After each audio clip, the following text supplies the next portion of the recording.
Well, let's talk before we open it up to questions about your second company, rodan+fields. What is it? What do you do differently? And why do you start a second company when you don't need to? Yeah, you know, I think when you've been bitten by that entrepreneurial bug and you've seen what you can do and you see how many people are impacted by your product, it's such an amazing feeling that you can't just go sit on the beach, even if it is with sunscreen and under an umbrella and all that stuff. It would be hard for me to fathom. My parents in their 80s still work full time. So we wanted to do something else, and we knew that that paradigm shift of taking medicines and medicating skincare to fix specific skin conditions applied to much more than just acne. It applies to a whole host of concerns that people have that again affect people's self-esteem. So there are needs, not wants. I think that's something important and maybe in the questions will come up.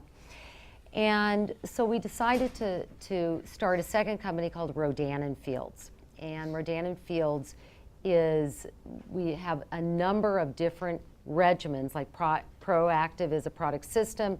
We have product systems that treat different problems like acne, rosacea, sun damage, sensitive skin, different problems there, pigmentation.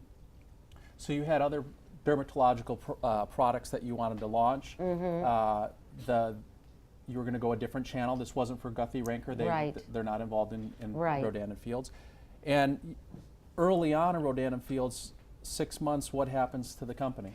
So within 6 months of launching that, you know, because we'd had some success with Proactive, then the business community now knows who we are. So we launched rodan+fields in department stores. We were only in a couple of department stores, Fred Siegel down here in Los Angeles, Bergdorf Goodman in New York, and within 6 months, Estee Lauder found us and made us an offer and bought us. Okay, you'd think that was pretty great, right? Okay, well, we'll tell more. But as it turns out, while they are wonderful people, terrific, ethical, awesome business people, it was not a good fit for us.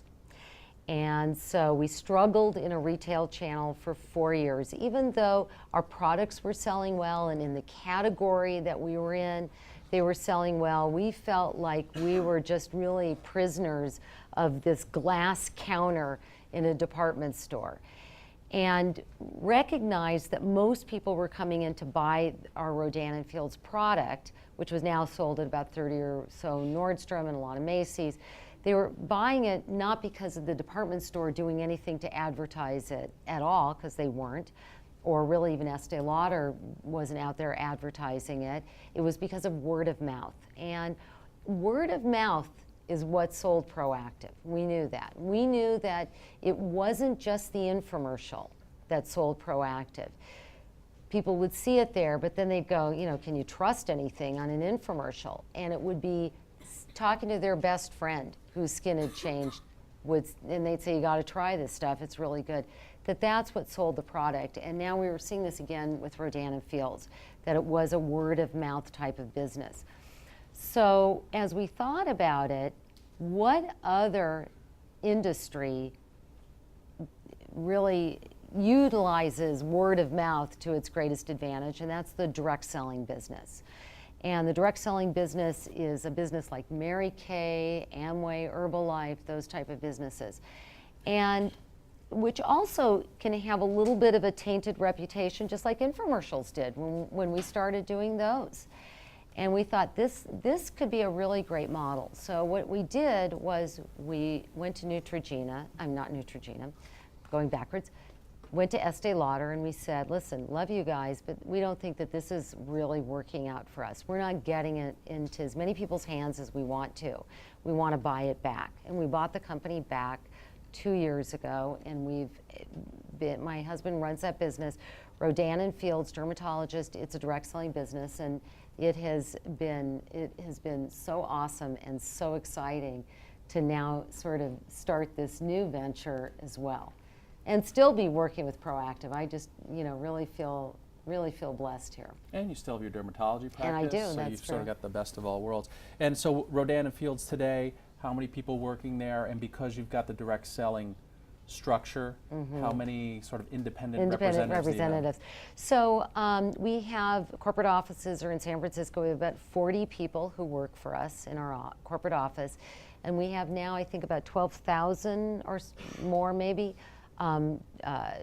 consultants. We call them consultants, our direct sales people throughout the country. And it's growing, and it's been very exciting. And you know, it's really been another dream come true, and we're really seeing great things out of it. Not only making a difference, again, with people's skin, their self-esteem, but even taking it a step further. And as having experienced the wonders and the awesomeness of being a successful entrepreneur, what this business is about is creating entrepreneurial opportunities for anybody else who wants them out there. You know, we provide the template, the business, the products, everything there, so that if somebody does want to join our organization as a direct selling person or a consultant, that it's all there for them, that they can take it and run with it without having to make really any significant investment. It's, I was just thinking actually while you were saying that, that model works so well in Brazil, that network's already set up. That's the way most things are sold. And God bless them, Brazilians spend a disproportionate amount of money on beauty and health, and it's a great place to be, but I'm sure you're exploring all that. Questions, let's open it up for Katie Rodan. Questions, I'll get this aisle. Who wants to start us off?